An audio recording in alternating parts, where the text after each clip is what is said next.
Ito guys, magluluto ako ng sinigang. So pork sinigang, ito sasawad ko. Napakaraming kamatis, sibuyas. Then meron din tayo itong siling haba, siling pansigang, labanos. Ano pa ba meron dito? Sitaw at saka itong talong. Ito lalaki ng talong, ganda niyan. Then pechay. Ayan, din ako maglalagay ng okra. Siyempre pampaasin natin yung nor. Ayan. Nor sinigang mix, sampalok. Naman yung baboy na gagamitin ko, ayan. Ito pork, belly at ng isa, ito naman kasim, paghahaluin ko. Yan, salang na natin. Lagay na natin itong malaking natin tubig. Yan, salang na. Lagay tayo mantika. Tamang dami ng mantika para sa paggigisa. Then painitin muna natin yan. Yan, napakainit na yan. Gisa natin sibuyas at saka kamatis.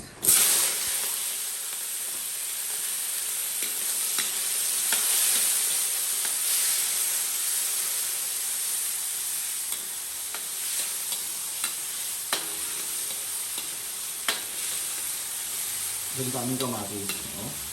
Ayan, gisa-gisa muna natin bago natin lagay yung baboy. Kaya naman pwede natin lagay yung baboy. Kumakami-rami ito.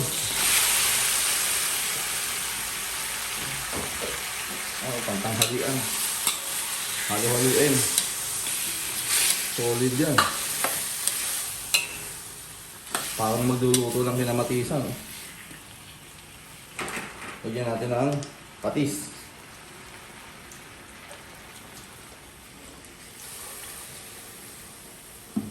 Kaya huwag naman masyadong marami. Madali naman mag-adjust mamaya ng lasa.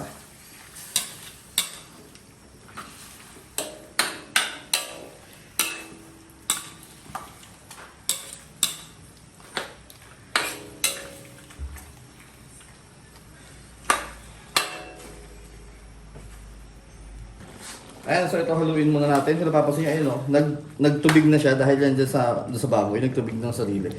Pati yung kamatis, grabe. Talagang bumasa siyang maigi. So maglagay na tayo tubig.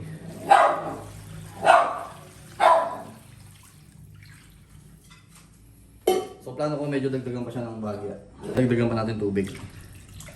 Diba? Lagyan tayo asin. Mamaya tayo magdagdag ng asin. So haluin muna natin to. Daming karne, no? Ayan, maganda sinigang. Full pop. Oh. Tignan nyo kulay ng sinigang. Diba? Ganda. Pakuluin mo natin yan. Eto, tingnan nyo. Guys. Oh. Napakuluan na itong maigi. Pero ang plano ko dito is pakuluan pa siya ng mga, sabihin natin mga another 15 minutes pa. O gawin natin 20 minutes. Para ma-sure natin na talagang napakalambot ng baboy, di ba? So, ayan. Gusto ko kasi maging malambot pa siya, maging malambot na malambot. Kung mababawasan naman itong tubig, pwede naman tayong magdagdag ng tubig saka ng pampaalat pa, di ba? So, ito guys, bali kumukulo na yan, hinalo ko lang. Ayan. Tignan nyo kung gaano karami yung karne. Sarap. Lagay natin yung talong, sitaw, labanos, saka yung siling green. Siling pangsigang. O siling haba.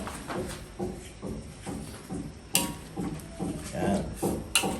So ngayon gagawin natin dito, pagpapatuloy natin yung pagpapakulo hanggang sa maluto itong mga gulay. Saka natin lalagyan yung pampaasim. Okay.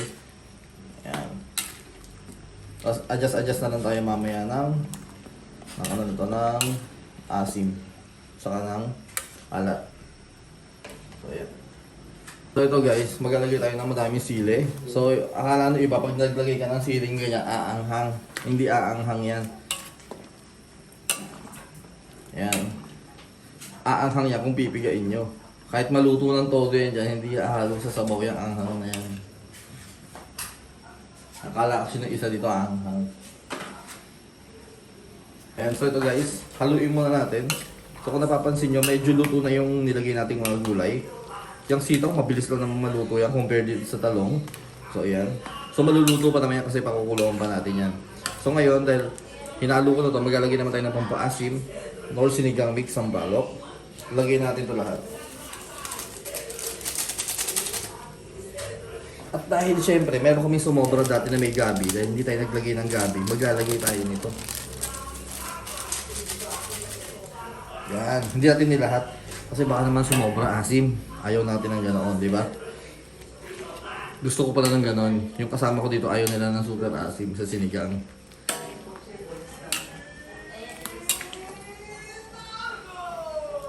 Okay, so another, pakuluan ulit natin. Gamit tayo kutsara pag titikim tayo ha. Make sure, ibang kutsara yung gamit nyo.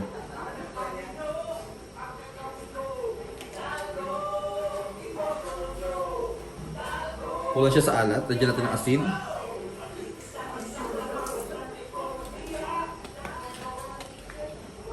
Kailangan nating haluin.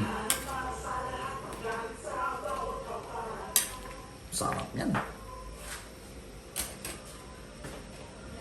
Pakuluan muna ulit natin. Ayan, so ito guys, kumukulo na. And syempre, natikman na rin namin to. Okay naman, balanse naman yung asim, balanse naman yung alat. Yan ang importante sa sinigang. Kailangan nagbabalanse yan. Yung alat at saka yung asim. So ngayon naman, lalagay na natin tong pechay. So pechay yung ilalagay natin. Pwede kayo maglagay ng kangkong ha. Kung gusto niyo ng kangkong. Pero sa ngayon, ang ilalagay namin is pechay. O, diba? Sarap yan. So yan guys, ito saglit lang yan, luto na yan. Pakuluan natin. Pakita ko sa inyo kapag luto na. So ito guys, oh, luto na. Napakasarap na sinigang. Perfect sinigang. Napakarami yan. Solid. Kain tayo. Yan, so ito kakain na kami. Yan, tikman mo muna.